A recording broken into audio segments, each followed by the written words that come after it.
안녕하세요. 오늘은 삼성중공업에 대해 좀 깊이 파고드는 시간을 갖겠습니다. 어떤 배를 만들고 또 요즘 실적은 어떤지, 앞으로의 가능성이나 숙제는 뭔지 이런 핵심적인 내용들만 좀 짚어보죠. 먼저 삼성중공업 하면 역시 배 만드는 회사 이런 이미지가 아주 강하잖아요. 구체적으로 어떤 사업들을 하고 있나요? 네, 그렇죠. 크게 보면 이제 선박하고 해양 플랫폼 이걸 만드는 조선해양 부문하고요. 또 건축이랑 토목 공사를 하는 토건 부문 이렇게 나눌 수 있습니다. 조선해양과 토건. 네.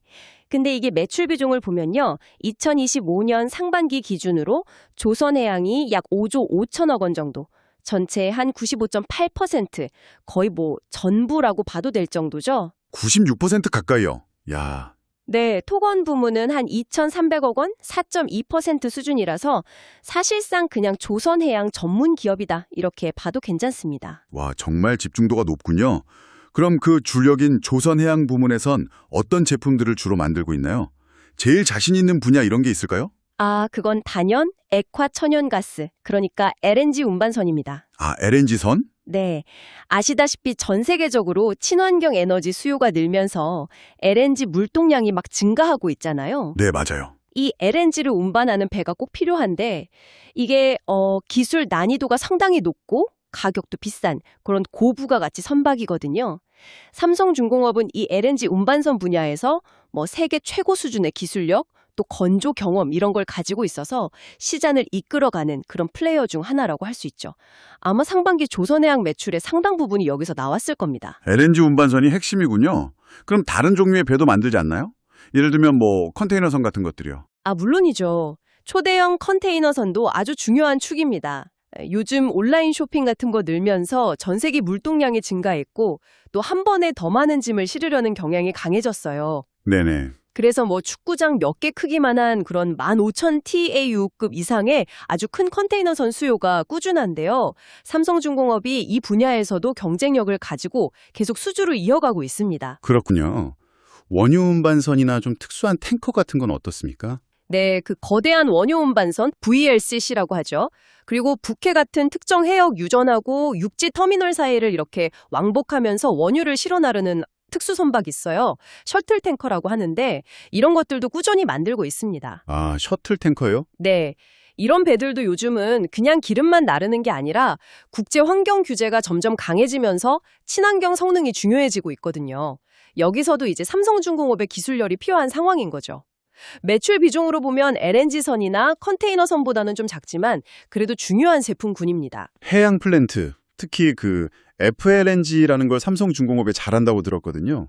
이건 좀 어떤 건가요? FLNG. 네. 부유식 액화 천연가스 생산 설비, Floating Liquefied Natural Gas의 약자인데요. 네. 말 그대로 바다 위에 떠 있는 LNG 생산 공장 이렇게 생각하시면 좀 쉬울 것 같아요. 바다 위에 공장이요? 네, 해적 가스전에서 뽑아 올린 천연가스를 그 자리에서 바로 정제하고 또 영하 163도로 확 냉각시켜서 LNG로 만들고 그걸 또 저장했다가 다른 LNG 운반선에 옮겨 싣는 작업까지 다 하는 아주 복합적인 설비예요.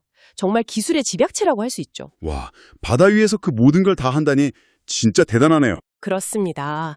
이게 육상에 있는 플랜트를 그냥 바다 위에 옮겨놓은 거나 마찬가지라서 기술적 난이도가 어마어마하게 높습니다. 네네. 그래서 이걸 제대로 만들 수 있는 회사가 전 세계적으로도 진짜 손에 꼽을 정도거든요. 삼성중공업은 이 FLNG 분야에서 여러 건조 실적을 통해서 독보적인 기술력하고 경험을 쌓았고요. 이게 아주 강력한 경쟁력이 되고 있습니다. 수익성도 일반 상선보다 훨씬 높아서 최근 실적 개선에 아주 큰 힘이 되고 있죠. 비중은 좀 작다고 하셨지만 그 토건 부문은 어떤 일을 주로 하나요? 혹시 아파트 같은 것도 짓나요? 아파트 같은 일반 주택보다는요, 주로 건축 및 토목 공사인데, 특히 삼성전자 반도체 공장이나 디스플레이 공장처럼 아주 고도의 기술이 필요한 하이테크 시설 건설, 이런 걸 많이 수행합니다. 계열사 물량이군요. 네, 그렇죠. 계열사 물량이 좀 안정적인 기반이 되어주죠.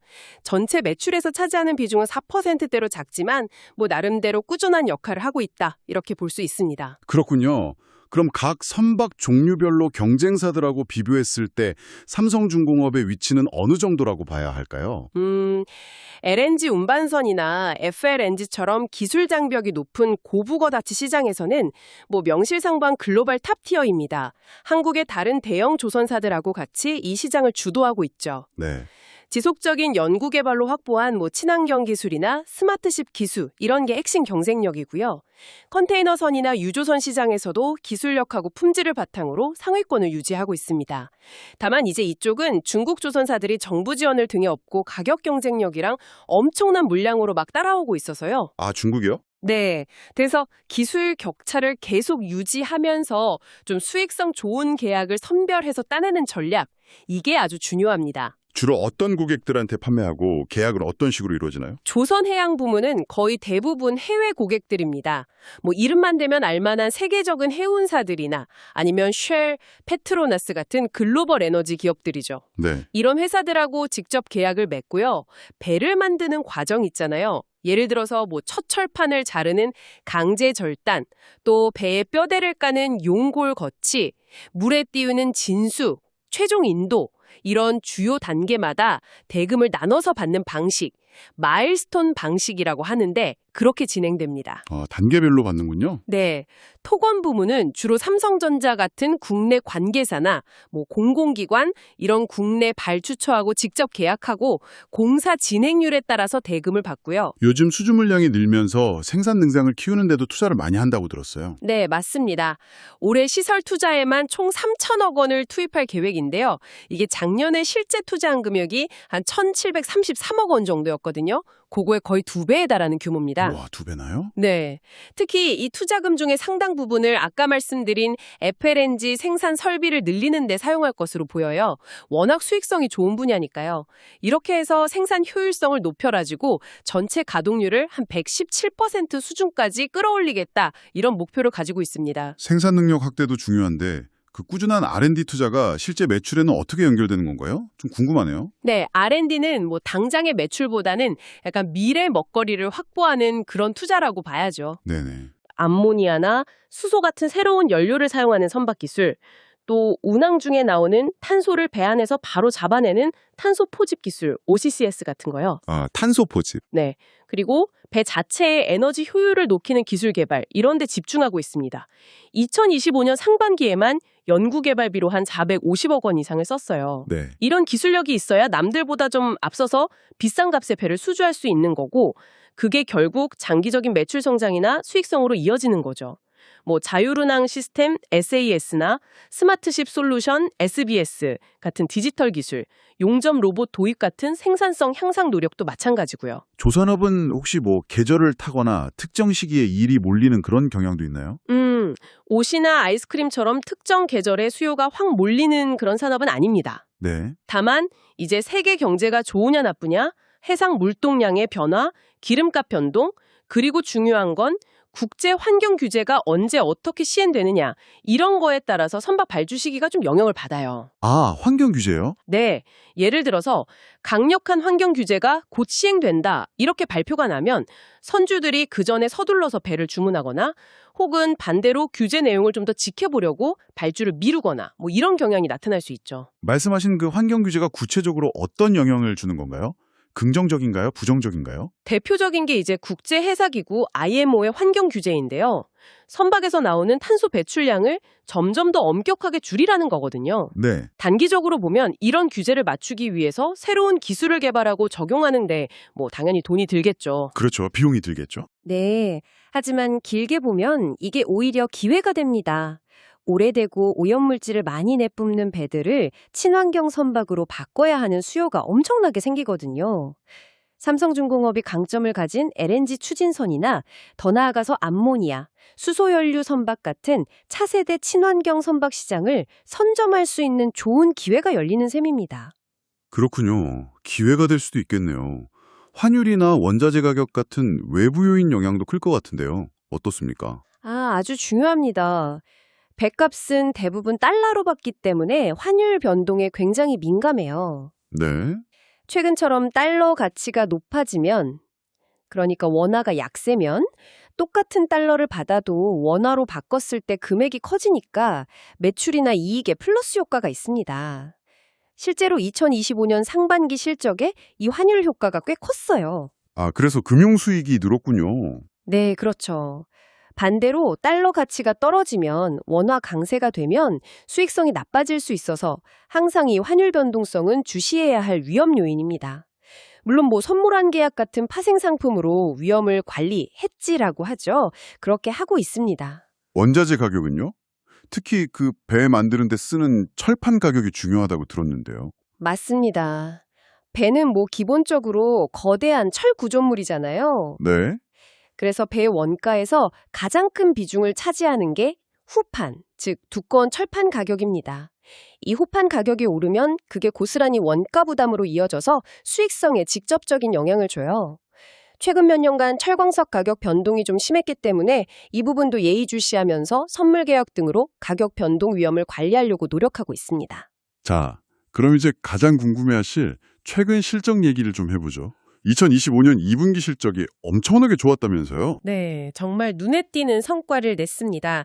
2025년 2분기 연결 기준으로 매출액이 2조 6,830억 원, 그리고 영업이익이 2,048억 원을 기록했어요. 2,048억 원이요? 네, 작년 같은 기간하고 비교하면 매출은 한 6% 정도 늘었고 영업이익은 무려 56.7%나 급증했습니다. 와, 50% 남게요? 네.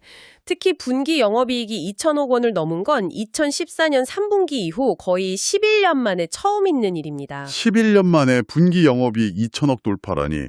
이야, 이건 정말 의미가 크네요. 뭐가 이렇게 실적을 확 끌어올린 걸까요?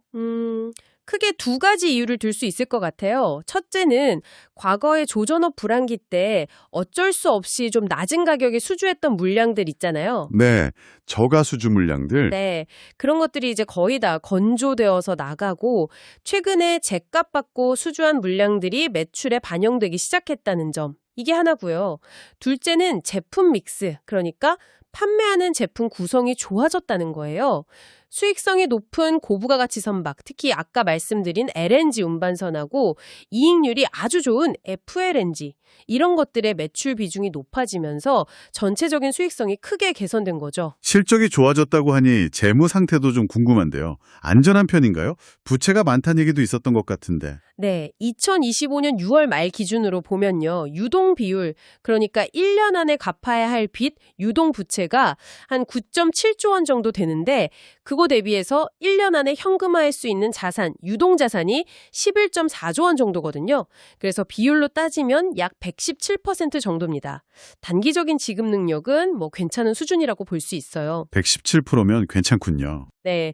다만 부채 비율, 그러니까 총 부채 15조 5천억 원을 총 자본 5.8조 원으로 나눈 건데 이게 약 267%로 아직은 다소 높은 편입니다. 물론 과거보다는 좀 개선되고 있는 추세긴 한데 그래도 여전히 좀 높죠. 267% 정도? 그래도 개선되고 있다는 거네요. 네. 기말에 보유한 현금성 자산은 약 6천억 원 정도 되고요. 현금 흐름은 어떤가요? 실제로 돈은 좀 벌고 있는 건가요? 네, 상반기 영업활동 현금 흐름이 중요합니다. 이게 약 3,175억 원 순유입을 기록했어요. 그러니까 실제 영업으로 돈이 들어왔다는 긍정적인 신호죠. 아, 다행이네요. 네. 반면에 투자 활동으로는 뭐 공장 설비 투자 이런 걸로 약 1,600억 원이 나갔고 재무 활동으로는 차입금 갚고 하면서 약 4,700억 원 정도가 유출되었습니다. 아까 환율 효과 잠깐 얘기했는데 금융 수익이 엄청 늘었다고요? 어느 정도인가요? 네, 그 부분이 아주 두드러집니다. 2025년 상반기 금융수익이 4,906억 원으로 작년 같은 기간이 한 1,450억 원이었거든요. 그거에 3배가 넘게 급증했어요. 3배요? 와. 네, 가장 큰 이유는 역시 달러 강세로 인한 외화 자산 평가이익, 그러니까 환차익 효과고요. 여기에 더해서 환율이나 원자재 가격 변동 위험을 피하려고 가입했던 파생 상품에서 평가이익이 발생한 것도 크게 기여했습니다. 치저리에 좋아도 앞으로 일감이 계속 들어와야 할 텐데요. 수주 잔고는 좀 충분한가요? 2025년 6월 말 기준으로 보면 수주 잔고가 약 25조 3천억 원 정도입니다. 이 정도면 뭐 대략 한 2년에서 3년치 이상의 안정적인 일감을 확보하고 있다. 이런 의미예요. 충분한 편이죠. 아, 2, 3년치. 이게 32조 원을 넘었었거든요. 그거에 비하면 점진적으로 좀 줄어들고 있는 추세라서 앞으로 꾸준히 새로운 수주를 따내는 것이 중요합니다. 최근에 따낸 계약들은 어떤 특징 같은 게 있나요? 역시 그 키워드는 친환경 그리고 고부가 가치 선박 중심입니다. LNG 운반선이나 에탄 운반선, 셔틀 탱커 같은 선박들이죠. 네네. 단순히 아무 배나 만드는 게 아니라 국제 환경 규제 강화 흐름에 맞춰서 앞으로 수요가 늘어날 것으로 예상되는 그런 선박 위주로 선별해서 수주하는 전략을 쓰고 있습니다. 최근에 오세아니아 지역 선주 2곳으로부터 LNG 운반선 6척, 이게 약 2조 1천억 원 규모의 큰 계약이었는데 이걸 따내면서 올해 수주 목표의 거의 절반, 49%를 달성했다는 좋은 소식도 있었죠. 오, 49%면 벌써 절반 가까이 채웠네요. 네, 그렇죠. 그럼 2025년 하반기 실적은 어떻게 예상해 볼 수 있을까요? 이 좋은 흐름이 계속 이어질까요? 상반기에 좋은 흐름이 이어질 가능성이 높다고 봅니다. 비싼 값에 수주했던 물량들이 이제 본격적으로 매출로 잡히면서 수익성 개선 추세는 계속될 것으로 기대가 돼요. 네. 다만 몇 가지 변수는 있습니다. 연간 수주 목표를 최종적으로 달성할 수 있을지, 또 하반기 환율이나 원자재 가격이 어떻게 움직일지, 그리고 특히 FLNG 같은 초대형 프로젝트를 문제없이 안정적으로 수행할 수 있을지 이런 게 관건입니다.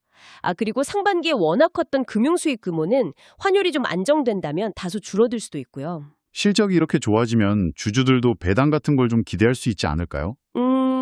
그동안은 사실 재무 구조를 개선하는 데 좀 집중하느라 최근 몇 년간 배당을 하지는 못했습니다. 이번 반기 보고서에도 배당 관련 내용은 따로 없고요. 아직은 없군요. 네. 하지만 지금처럼 실적이 계속 좋아지고 재무 상태가 더 안정화된다면 앞으로 배당을 다시 시작하거나 하는 그런 주주환원 정책의 변화도 조심스럽게 기대해 볼 수는 있겠습니다.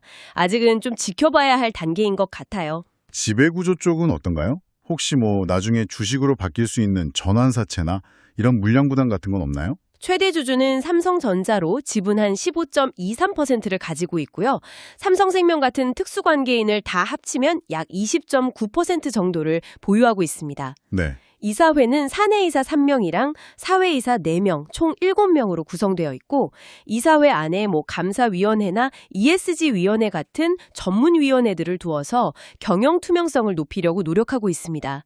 다행히 현재 주식으로 전환될 수 있는 전환사채 CB나 신주인수권부 사채 BW 같은 건 전혀 없어서요. 갑자기 시장에 주식 물량이 쏟아져 나올 위험, 오버행 리스크라고 하죠. 그런 건 없습니다. 오버행 리스크는 없군요. 다행이네요. 최근 삼성중공업 관련해서 좀 주목할 만한 이슈는 어떤 것들이 있었나요? 좋은 소식하고 좀 아쉬운 소식이 같이 있었습니다. 긍정적인 건 아까 말씀드린 그 오세아니아 선주로부터의 대규모 LNG 운반선 수주 성공이죠. 연간 목표 달성에 파랑불을 켰다는 점에서 의미가 크고요. 네, 그건 좋은 소식이네요. 반면에 지난 7월에는 거제조선소에서 협력업체 직원이 작업 중에 사망하는 좀 안타까운 중대재해가 발생했어요.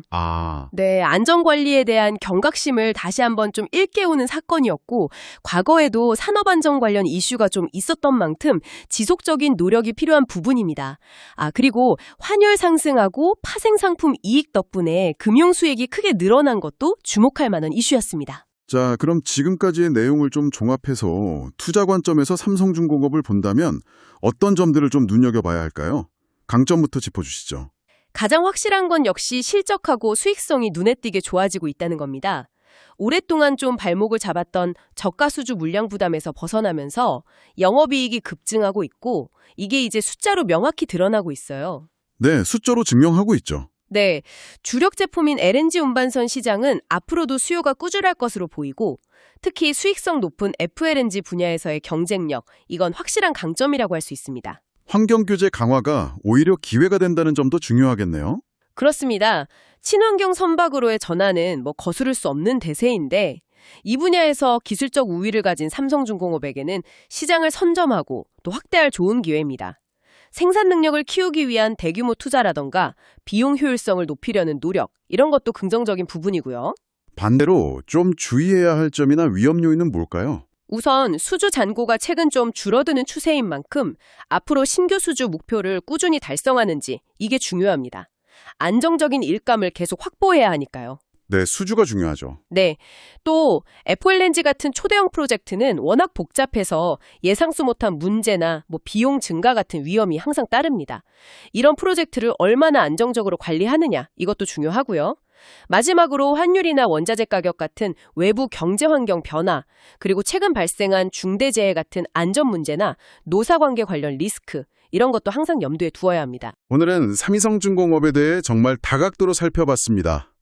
오랜 침체를 딛고 마침내 실적 개선의 본궤도에 올라선 모습이지만 동시에 지속적인 성장을 위해서는 넘어야 할 과제와 위험 요인들도 안고 있다는 것을 확인할 수 있네요.